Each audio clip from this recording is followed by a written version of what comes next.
प्रधानमंत्री नरेंद्र मोदी के कल लोकसभा में दिए गए भाषण पर बीजेपी नेता प्रवीण खंडेलवाल ने कहा, प्रधानमंत्री के कांग्रेस द्वारा बीते 75 वर्षों में अपनी स्वार्थपूर्ण राजनीति के कारण संविधान में किए गए संशोधन को उजागर किया।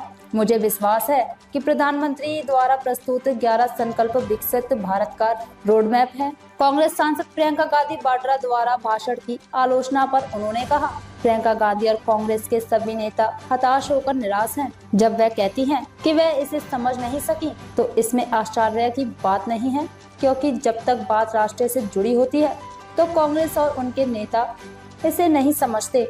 अगर ऐसा ही चलता रहा तो वे इसे कभी नहीं समझ पाएंगे। कल प्रधानमंत्री ने अपने एड्रेस में काफी कुछ कहा, कांग्रेस पर निशाना साधा। क्या कहेंगे?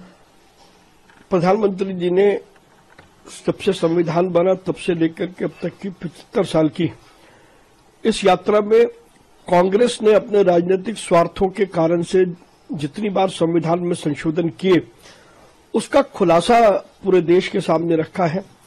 और मेरा ये मानना है कि प्रधानमंत्री जी ने जो 11 संकल्प बताए हैं, वो 11 संकल्प विकसित भारत का रोड मैप है और हम सब कार्यकर्ता उन 11 संकल्पों के जरिए से अपने अपने क्षेत्रों में काम करेंगे और भारत को विकसित बनाने की दिशा में प्रधानमंत्री श्री नरेंद्र मोदी के आह्वान को पूरे देश में सफल बनाएंगे।